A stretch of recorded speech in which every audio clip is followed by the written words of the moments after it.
धन्यवाद अध्यक्ष महोदय जी, आपने मुझे इस विषय पर बोलने का मौका दिया।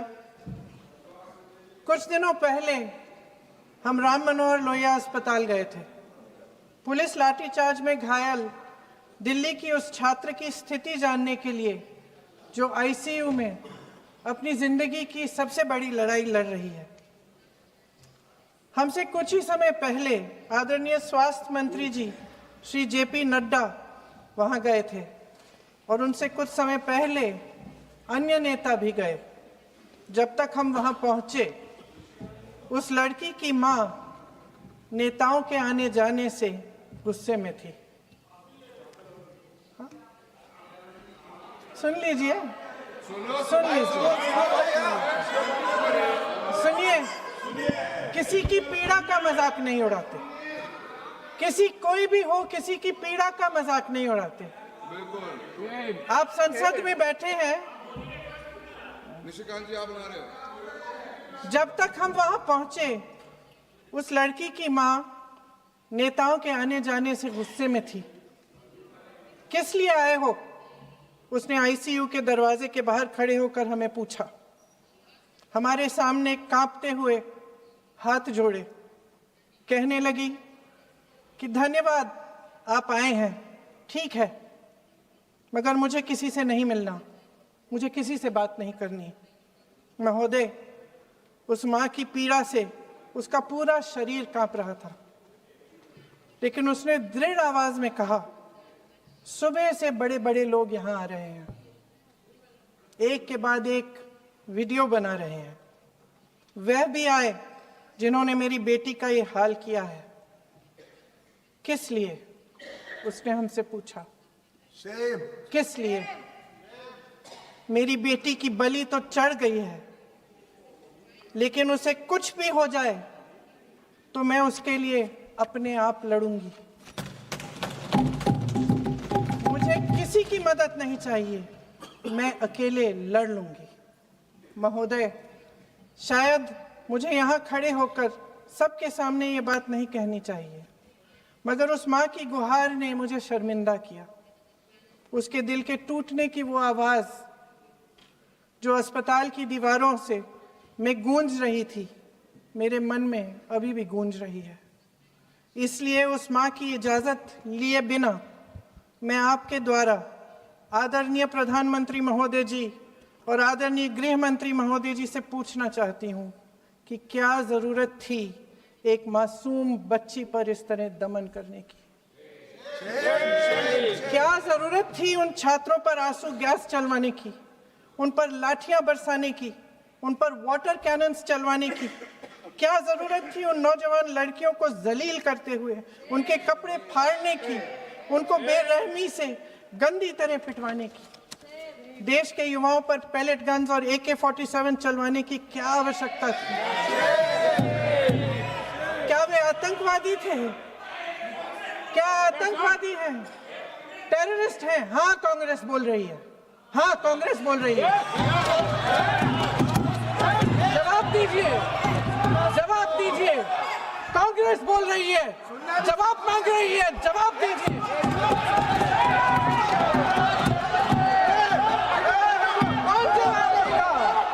कौन जवाब देगा? गृह मंत्री जी जवाब देंगे। किसने ऑर्डर दिया? किसने ऑर्डर दिया पैलेट गन्स चलाने के लिए? किसने ऑर्डर दिया? आपके माध्यम से मैं पूछती हूँ अध्यक्ष महोदय, किसने ऑर्डर दिया? प्रधानमंत्री जी ने दिया? गृह मंत्री जी ने दिया? जवाब देंगे? पूरा देश पूछ रहा है, सिर्फ कांग्रेस पार्टी नहीं पूछ रही है, पूरा देश पूछ रहा है। अध्यक्ष महोदय, देश के माता पिता पूछ रहे हैं, छात्र पूछ रहे हैं, अध्यापक पूछ रहे हैं, पूरा देश आज ये पूछ रहा है। और आपकी जिम्मेदारी बनती है कि आप इस सवाल का जवाब दें। क्यों डरते हैं आप इस देश के नौजवानों से? क्यों डरते हैं आप इस देश की बुलंद आवाज से? और उस आवाज को दबाने का हक आपको किसने दिया है? महोदय, ये सदन यहाँ बैठे हुए सांसदों की जागीर नहीं है, ये इस देश की अमानत है। यहाँ बैठे हम सब इस देश की जनता, इस देश के युवाओं, बुजुर्गों, गरीबों, अमीरों और सब धर्मों, सब वर्गों के देशवासियों के सेवक हैं। हम उनके प्रतिनिधि हैं और ये सत्ता हमें उन्होंने ही दी है। इस देश का संविधान हमारी सर आंखों पे, इस देश का लोकतंत्र सर्वोपरि है। इसे ध्वस्त करना पाप है।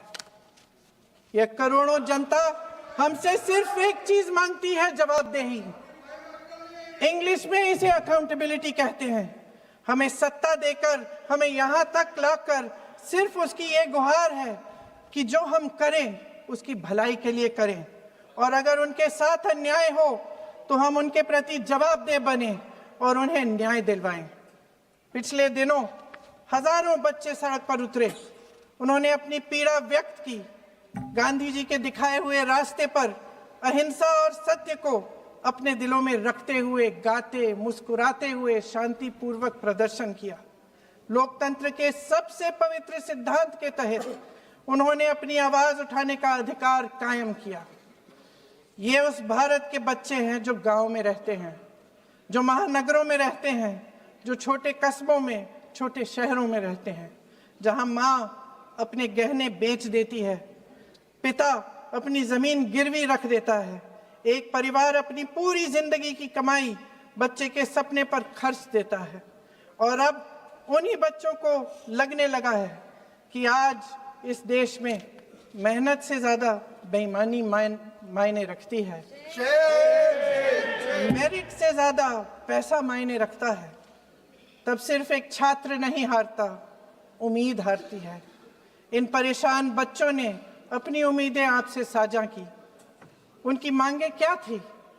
कि पेपर लीक करके उनके साथ जो बार बार अन्याय किया जा रहा है उस पर कार्रवाई की जाए, कि जो सिस्टम उनके भविष्य को कुचल रहा है उसे सुधारा जाए, कि जो माफिया उन्हें घेरे हुए है उसे हटाया जाए, कि जिस मंत्री के कार्यकाल में यह सब हुआ वह इस्तीफा दे, कि उन पर बर्बरता करने वालों पर कार्रवाई की जाए और उसके लिए माफी मांगी जाए। बस यही उनकी मांग थी ना, कि जो शिक्षा और स्वतंत्र अभिव्यक्ति का अधिकार उन्हें संविधान ने दिया है उसे कायम रखा जाए। महोदय, हमारे एजुकेशन सिस्टम में कुछ समय से बहुत खामियां भर चुकी हैं। बच्चों पे जो प्रेशर डाला जाता है उसकी वजह से सैकड़ों बच्चों ने आत्महत्या कर डाली है। उससे भी ज्यादा बच्चे डिप्रेशन में डूब रहे हैं। परिवारों पर बच्चों को पढ़ाने लिखाने के लिए घूस, capitation fees, tuition fees, coaching fees आदि के घिनौने दबाव हैं। लोन लेने पड़ते हैं, सामान बेचना पड़ता है और उसके बावजूद कोई गारंटी नहीं कि उनके बच्चों के भविष्य मजबूत बन पाएंगे, क्योंकि बेरोजगारी चरम पे है। इस सरकार ने रोजगार पैदा करने वाले सभी सेक्टर्स को लगातार कमजोर किया। एग्जामिनेशन सिस्टम खुद फेल हो गया है। पिछले दशक में 152 पेपर लीक हुए, 750 करोड़ छात्र प्रभावित हुए, मगर एक भी दोषी, एक भी माफिया को सजा नहीं।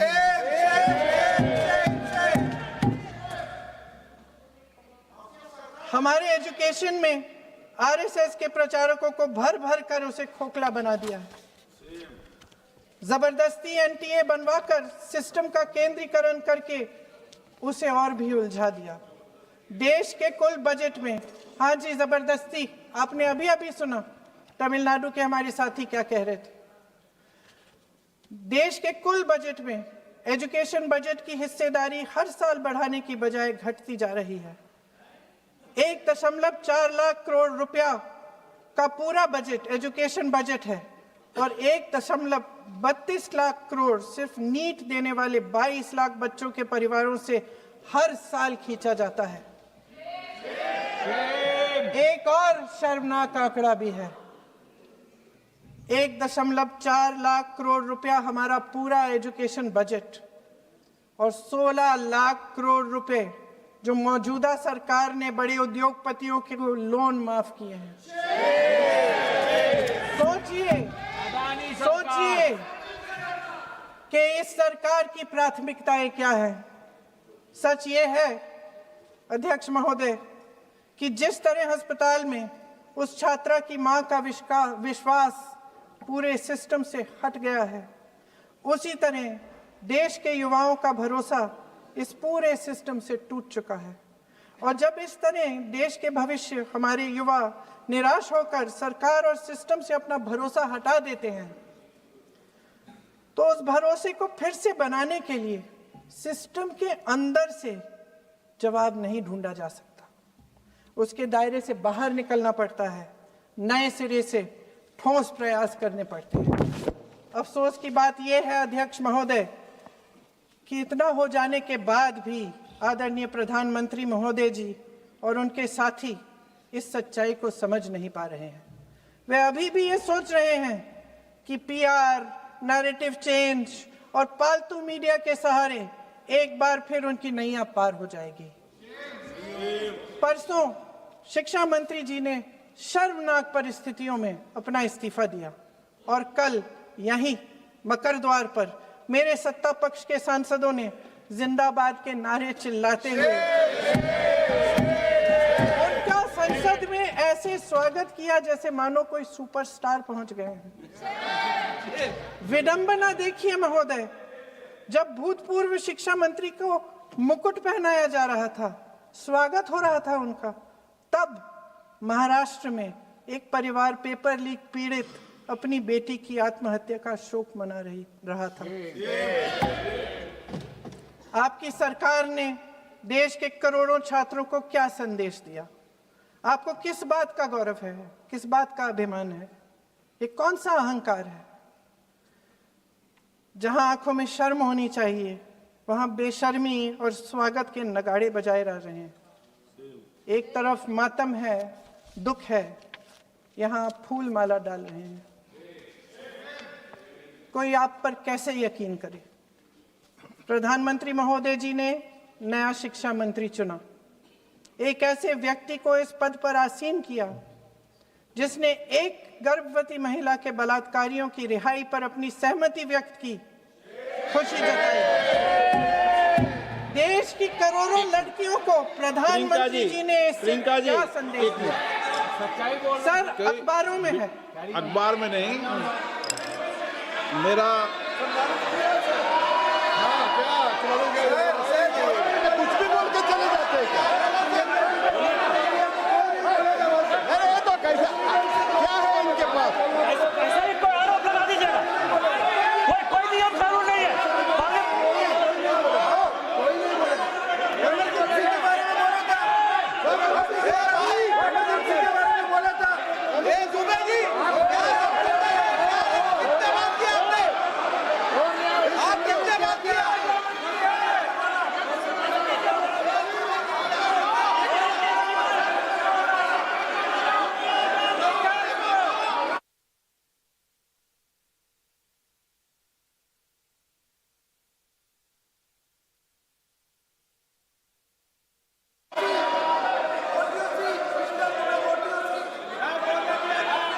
अध्यक्ष महोदय जी, जो श्रीमती प्रियंका वाड्रा गांधी जी बोल रही थी, तो बीच में उनके वहाँ से भी टोका टोकी पहले भी हुए, हमारे यहाँ से भी हुए थे। अभी हम लोग तो शांति से सुन रहे हैं, लेकिन जो अभी अभी हमारे वर्तमान नए शिक्षा मंत्री को जो उन्होंने टिप्पणी की, कैरेक्टर असैसिनेशन है एक तरीके से संसद में, और इस तरीके के भाषा हम उम्मीद नहीं करते हैं। मैं इसमें प्रहलाद जोशी जी ने भी खुद कहा है, एक तो उन्होंने प्रियंका जी ने जो गलत बात कही है रिकॉर्ड पे, उसको रिकॉर्ड से हटा दिया जाए। दूसरा इस तरह का भाषा का इस्तेमाल ना करें। आपने डिबेट से पहले आपने अपील किया कि संसद में डिबेट का स्तर को नहीं गिराने चाहिए। उनके पार्टी के वो सीनियर लीडर है, वो पहली बार चुन के आए हैं, मगर उनके पार्टी में सीनियर है। जिम्मेदारी के साथ बोलना चाहिए।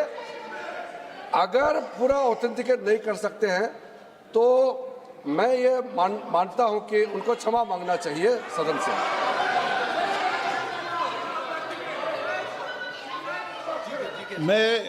मेरा मत ये सदन के अंदर ये सदन सर्वोच्च लोकतांत्रिक संस्था का सदन है। इसका एक एक शब्द हमेशा रिकॉर्ड में रहता है। मैं माननीय सदस्य से आग्रह करूंगा कि बिना तथ्यों के हमें इस तरीके के सदन के पटल पर बात नहीं होनी चाहिए।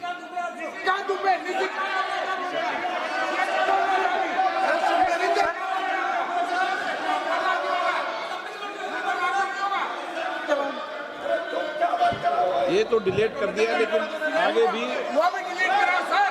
ये जो किसी का बोलता वो भी ये सीधे क्या बोल रहा था, क्या कर रहा था सर जो प्रहलाद जोशी जी ने बिल्किस बानो के बलात्कारियों की रिहाई पर जो बयान दिए, उसका प्रमाण मैं आपको दे दूंगी, मैं भेज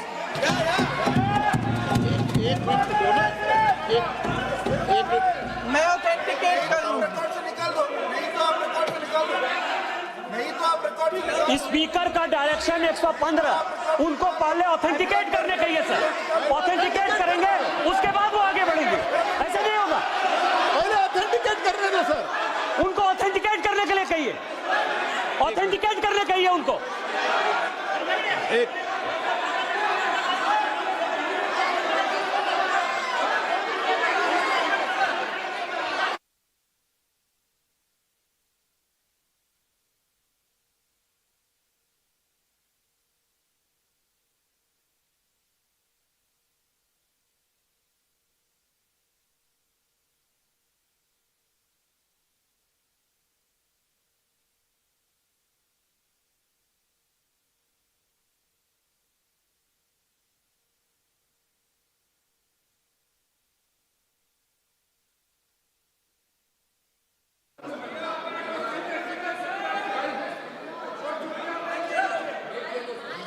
आप उनको बोलने दो, आप मत करो डिस्टर्ब। मैं एक विषय बता दूं, एक मिनट बताऊं।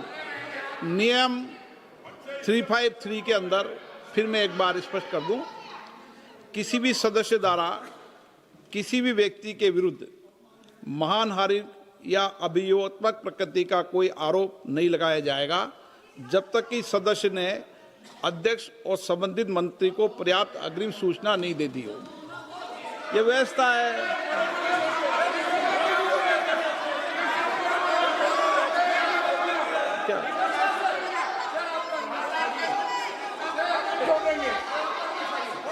House, ma'am, the same house, Honorable Shrikant Bey told, still that is in the record about Indira Gandhi ji.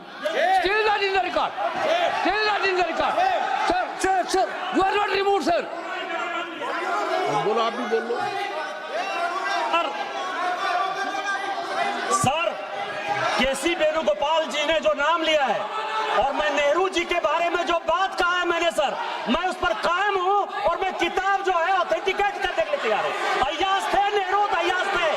मैं फिर दोबारा रिपीट कर रहा हूं, आई एम अगेन रिपीटिंग, यही फैक्ट है और वो किताब में ऑथेंटिकेट करके दे रहा हूं। I am authenticating that book.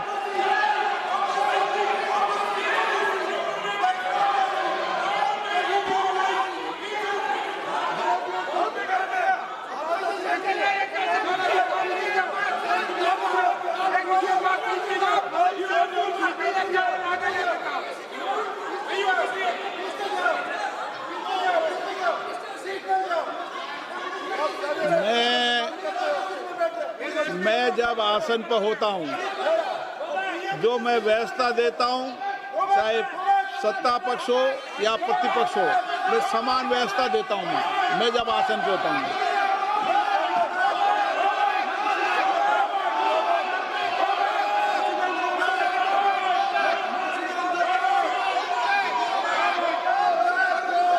Please बोलने दो। आप उनको बोलने दें, उनको बोलने दें। नो, अरे आप उनको नहीं बोलने देना चाहते? चलिए 114 प्लीज चाहिए। सर प्रियंका जी को ऑथेंटिकेट करना चाहिए और जो मिस इन्फॉर्मेशन कर रहे हैं, नहीं तो मिस इन्फॉर्मेशन के लिए कार्रवाई करना चाहिए सर। ये क्या कुछ भी बोल के चल सकते हैं क्या? और procedure for the minister the correcting the mistake 114 में अगर वो आपने जो रूल का जिक्र किया 353 में, मुझे कोई नोटिस नहीं दिया है, मैं इधर प्रेजेंट हूँ और मैंने ऐसे कैसे बिना ऑथेंटिकेशन बोल सकते हैं मुझे बिना नोटिस दिए हुए? इसलिए मैं इसको खंडन करता हूँ और उसको एक्सपेल करना चाहिए और उनको माफी मांगना चाहिए।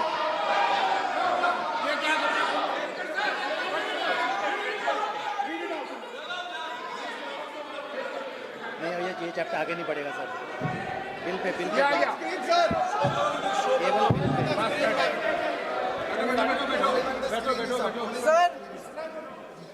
Sir here is a newspaper माननीय आर्टिकल। सदस्य, सर पूरा बुक ही लेके आए आपने, बुक ही लेके आ सकता है। Sir written by a respected माननीय journalist. सदस्य, I will authenticate using this, sir. आप माननीय सदस्य प्लीज इसको छोड़ दें।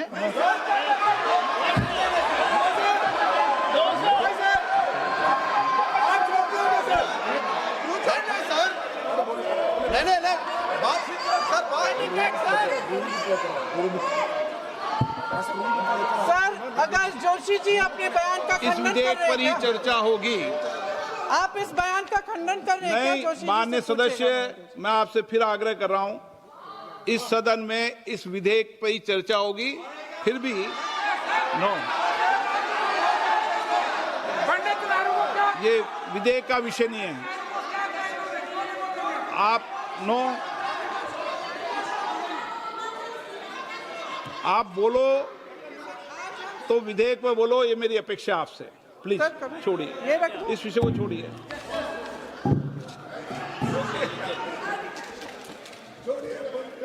आज हम सदन पटल पर एक ऐसे विधेयक में संशोधन पर डिबेट कर रहे हैं जो 2024 में पारित हो चुका था और इसमें मुख्य संशोधन यही है कि पेपर लीक के अन्य अपराधों के लिए सजा बढ़ाई जाएगी।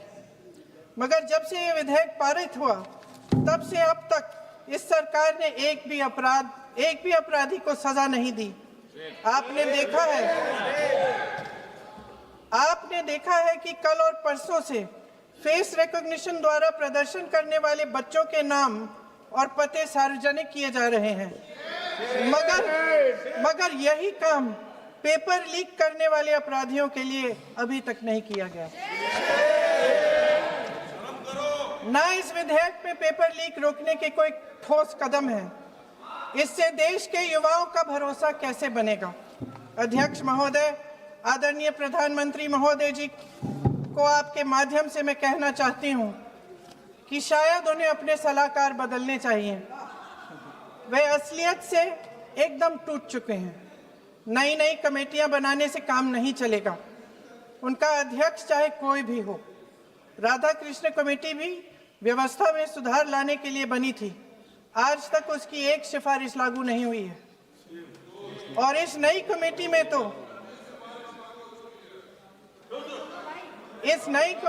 तो एक एक्स आईबी चीफ, फिर चिल्लाएंगे, एक एक्स आईबी चीफ, एक आईटी कंपनी के मालिक और एक गौमूत्र के विशेषज्ञ भी हैं।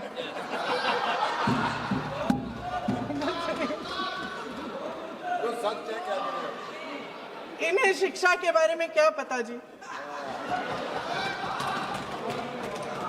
सर सच है। आप आज मेरे से नाराज हो रहे हैं, पर मुस्कुरा लीजिए। उनको आपने भी चुनाव लड़ा।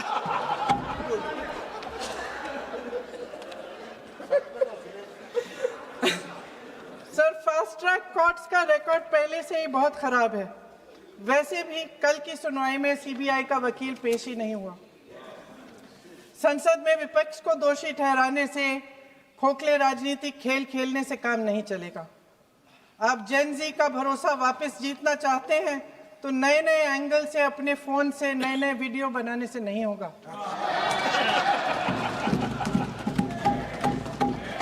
प्रधानमंत्री जी को कैमरे का एंगल नहीं, दिल का एंगल बदलना पड़ेगा। ये जेनरेशन जागरूक है, समझता है, झूठ पहचानने की उसकी अपार क्षमता है। इनका दिल और दिमाग जीतने के लिए आपको सच्चाई पर उतरना पड़ेगा। आपके शासन के चलते इस नौजवान पीढ़ी के साथ घोर अन्याय हुआ है, बर्बरता हुई है। इस सच्चाई को स्वीकार करिए। अपनी जिम्मेदारी से पीछे हटने से काम नहीं चलेगा। आदरणीय प्रधानमंत्री महोदय जी, आपको जिम्मेदारी लेनी पड़ेगी, ठोस कदम उठाने पड़ेंगे। शिक्षा विशेषज्ञों को इकट्ठा कीजिए, छात्रों, अध्यापकों, सभी स्टेक होल्डर्स को साथ लेकर, अन्य विचारधाराओं के थॉट लीडर्स के साथ गहरी चर्चाएं करवाकर एक नई शिक्षा प्रणाली तैयार कीजिए। मौजूदा नेशनल एजुकेशन पॉलिसी में 8 महीने तो एग्जाम चलते हैं, अध्यापकों को पढ़ाने का समय नहीं मिलता। सिर्फ आरएसएस के लोगों से भरने की बजाय सिस्टम को शिक्षित, एजुकेटेड, उन्नत और उदार दृष्टिकोण के लोगों से भी भरिए, जिनकी योग्यता सिर्फ उनकी विचारधारा न हो। रोजगार पैदा करने के सख्त कदम उठाइए, इस पर फोकस करिए। मेडिकल कॉलेजेस की संख्या बढ़ाइए, चिकित्सा शिक्षा का विस्तार कीजिए, ताकि ये बच्चे जो मेहनत कर कर के भी अपने भविष्य नहीं बना पा रहे हैं, एक उज्जवल भविष्य का सपना देख पाए। अध्यक्ष महोदय, छात्रों को सड़क से हटाया जा सकता है, लेकिन उनके सवालों को नहीं। हर लाठी जो किसी लड़की पर, किसी लड़के पर चली है, वे बच्चों की पीठ से ज्यादा सरकार की साख पर पड़ी है। देश के नौजवान न्याय मांग रहे हैं, भीख नहीं। वे यहाँ सरकार गिराने नहीं, अपना भरोसा बचाने के लिए आए थे। अध्यक्ष महोदय, आपके माध्यम से मैं सरकार को कहना चाहती हूँ, अपनी साख बचाइए, अपनी नीयत ठीक करिए, अपनी अकड़ का इलाज कीजिए, अपने वादों पर अमल कीजिए। आपके शासन में हमने बड़ी बड़ी चोरियां देखी हैं। चुनाव में वोटों की चोरी, राम मंदिर में चंदा की चोरी, आपके उद्योगपति मित्रों द्वारा देश की संपत्ति की चोरी, किसानों की जमीन की चोरी, लेकिन सबसे बड़ी चोरी, हाँ ठीक है, सबसे बड़ी चोरी तब हुई। कहिए, बोलिए।